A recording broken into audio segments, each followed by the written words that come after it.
Yo guys, what's up? How are you? Love you. And look pretty good right now.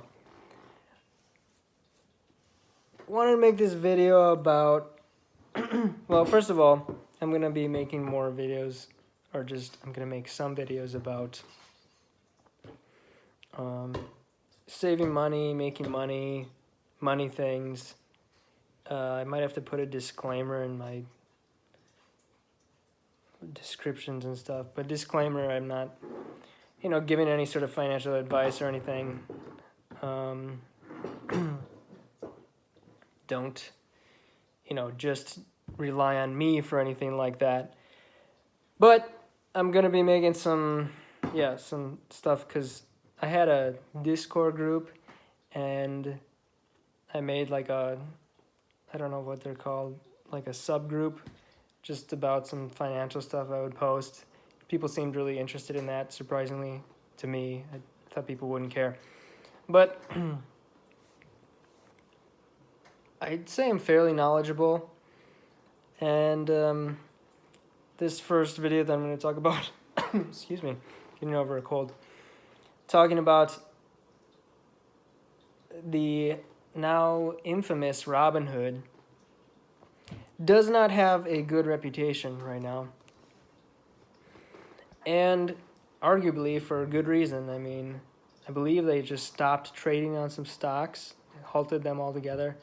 And the theory was that they were being paid for trading, paid by a certain company to get their data or information on trades that are going on in Robinhood.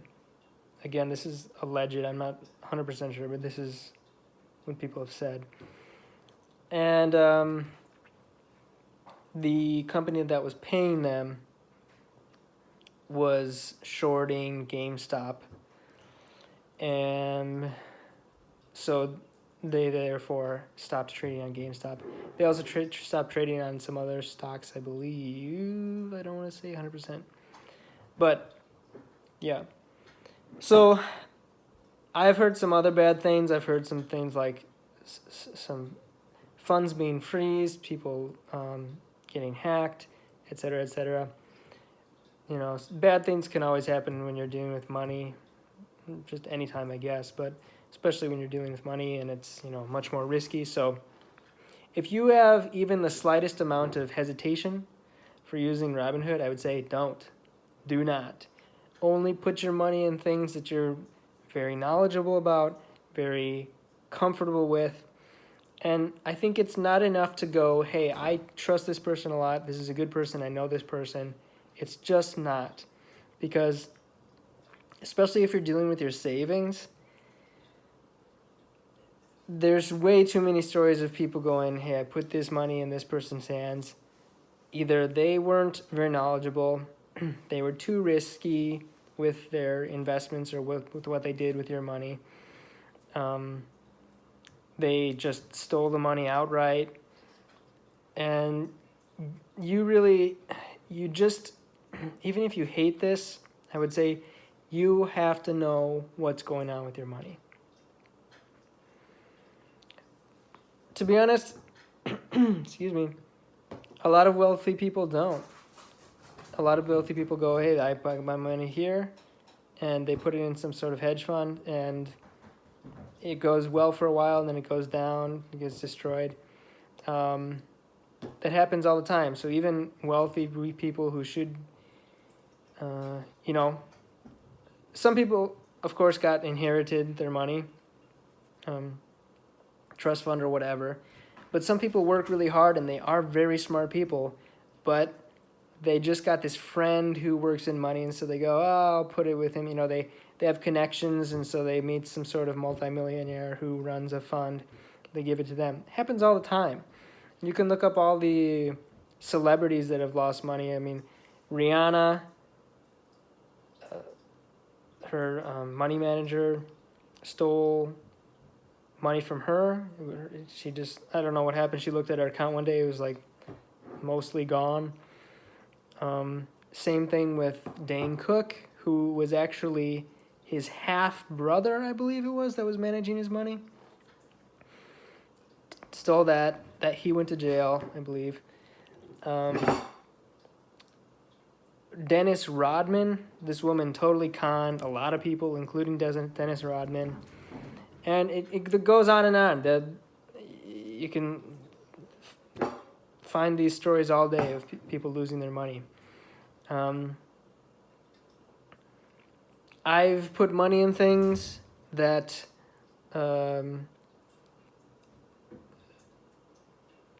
it was just the entity that was sort of overseeing the business investment just wasn't handling it well, and it was in another country, so it was difficult to deal with. And if you want to, here's another lesson, is you want to make sure if things go wrong, you know how to deal with it. So, if you're not getting back the returns that you're supposed to be getting back, or if the money seems to disappear, you want to go, okay, what legal action can I take? How can I investigate into this more? How can I track these people down that took the money, etc.? You should always have a backup plan. And so that's why it's usually better going with something that's really well established. Now, that doesn't mean anything. I mean, just history, I shouldn't say that, but it doesn't mean anything. That in and of itself doesn't mean that it's a good investment. I mean, look at Bernie Madoff. He went for, I think, good couple decades, at least. I'm not totally sure, but at least a decade. And so you think, oh, well, he's been around this long. He's probably knows what he's doing. But, that was totally a fraud, Ponzi scheme. Having said that, something like the S&P 500 is likely fairly safe, right? It's one of the more safe things that you can put your money in. Something like a CD at a bank, that's backed by the what is it, FDIC? Backed by the U.S. government. So if the bank, excuse me, runs out of money, then you can get that back. Up to a certain amount. It was, I think, like 100,000 or 250,000. They raised it from something to something. Last time I recall, it was at like $250,000. You could get up to that amount back if you put your money in a bank, and it didn't. It went out of business or whatever. Okay, so didn't expect to talk that much about financial stuff, but what I'm getting to is Robinhood. Now, I don't really trust Robinhood, so I'm sort of not even taking my own advice on this. But I trust them enough that it's not a complete scam. I certainly wouldn't put all my money in it, but in terms of a brokerage, I haven't found anything that has been as good in terms of layout, format of the website and the app, and being able to go back and forth between the two. I think it's quite simple, it's clear, it's clean.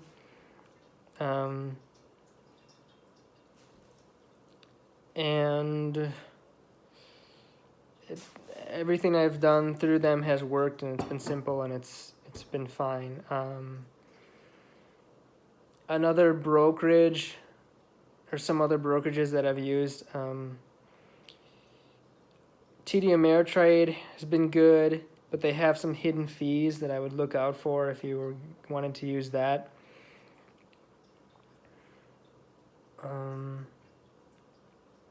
Interactive Brokers is also good. I would say maybe they're the best broker all around. The problem that I have with them is they have they have very good security, which is what you want, but they have such a high level of security that it's kind of difficult to get into the system each time you want, especially if you want to quick get in, check on something, and get out. And I don't really like the format of their mobile app. Likewise with TD Ameritrade, I don't think it's very good. It looks to me kind of like an Excel form. It's just like very not inviting. It's kind of boring, and you know, that should be the least of your worries, honestly. Again, I'm not really following my own advice on these things, but with Interactive Brokers, I didn't like that and the format also of the app. Now, I'm not 100% sure about the TD Ameritrade, if you can edit it in things and change things. I think you can do that on the Interactive Brokers app. But they also came out with a new version of the Interactive Brokers that's more simple. So I would switch over them completely, but they didn't have the option to show the total change of each investment. From what I can remember, I didn't see that as an option, or be able to switch to look at like the biggest gainer and biggest loser and things like this. Like there was something that was missing in it. I forgot exactly, but anyway. So I'm gonna have a link in my description from now on if you want to join Robinhood. Honestly, I would say I would suggest not joining Robinhood, but if you want to try it, you can use my link and get a stock.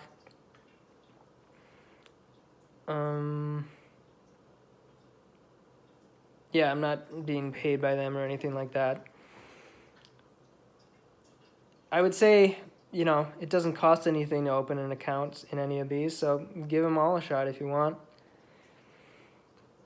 And maybe I'll put a link to those other two, especially if there's a affiliate link. What's nice about Robinhood is you do get a free stock, and I think I get something too. That's why I put the affiliate link there. And I will also be adding a affiliate link for something called Wise.com, formerly known as TransferWise, which has been the best money transfer service that I've seen or used or heard of. And I think you get some money off if you make a transfer over like $100, $200 or something. And then I'll get some bonus, I think like $75 or something. So I'll put that link in the description too.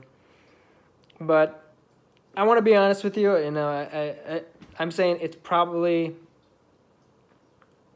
better to go with another brokerage.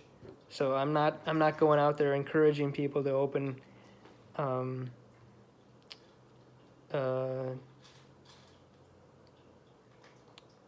is it? Robinhood. I guess I'm saying if you want to, then use my link, but probably better not doing it. So, yeah, I think Interactive Brokers is probably the best in terms of safety.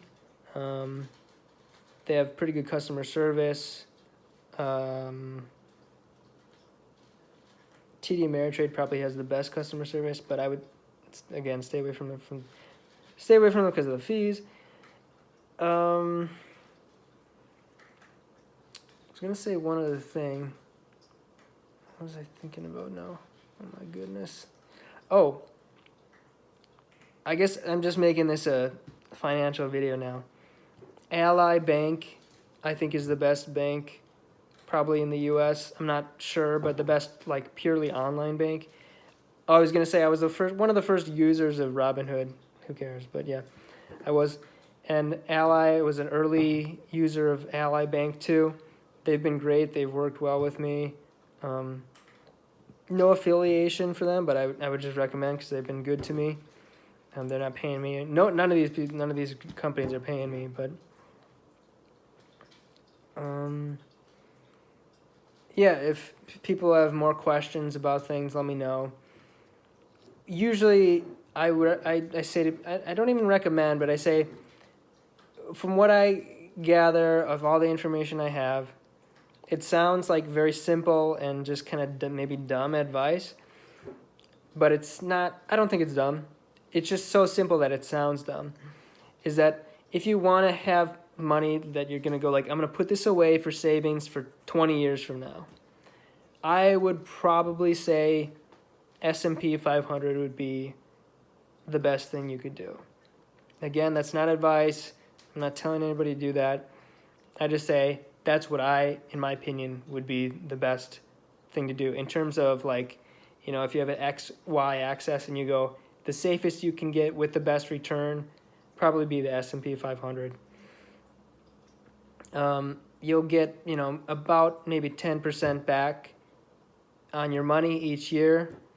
So you should have a decent amount of money by the end of 20 years, especially if you're continually adding to that. And you don't have to think about it. If it goes up or down, just don't worry. Just keep putting money in. Again, if you want to, if you're going to get worried when it goes down, then don't put your money in that. Just put it in the bank, put it in CDs or something. Don't put it in the S&P 500. If you can handle a big loss, going down by 50, 60% sometimes, maybe more, then put your money in the S&P 500, again, if you want to. Yeah, safest thing, other than that, might be a CD, long-term bank CD. Let's see. A lot of people talk about gold and putting money in gold, and I think it's okay, but you're not getting any sort of money from that. So it's just it's a store of value, but it's not like, oh, I'm buying this company or this property and they're making money and I'm getting part of the money from that. It's just holding the money basically in place and protection against like inflation. If somebody knows about real estate and investing in real estate and getting in some rental properties, I'd say that would be another real safe way to go. But then you have to deal with tenants and things. There are things called REITs, which is Real Estate Investment Trust, which is kind of like being able to do that, invest in real estate without you personally handling the property and tenants and things like that. But then you should be really well versed in the company and how much debt they have and how much they're growing and so on and so forth. So I can talk about all those things in another video. Don't want to bog people down. So that I just, said what I think is probably the safest in terms of, safest, I don't know how to say. Like probably the best bet, I would say, is like putting money in the S&P 500. But that's just my opinion. Could be wrong. That's the thing. Don't just take what I say. Look into it for yourself. Look into it for yourself. And I'm not going to be like one of these people, not going to name names, but people who are like, this is what's going to happen. This is what's not going to happen. You got to put your money in this. This is a good company. I'm not going to do that. I'll say what I think, and hopefully it helps some people, and I can give, more information about things and what I know. Just like for an example, the S&P 500 is a collection of a lot of the biggest companies, and so they're usually fairly well established. They're usually growing, and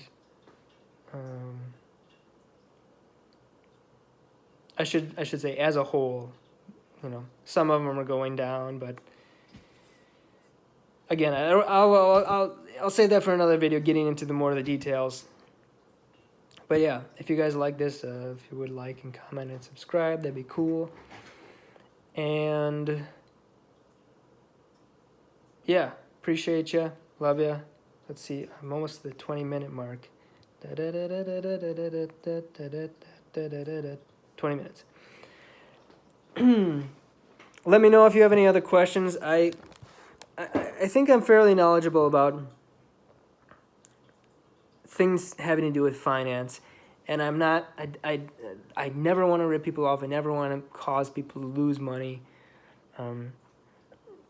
I'll say this: if you are putting your money in some sort of investment, most investments don't go. You put the money in and they go straight up. They usually go like kind of like this. So like hopefully up, kind of like a wave upward over time. But yeah, I just want to help people as much as I can. So thank you for watching. Love ya. Take care.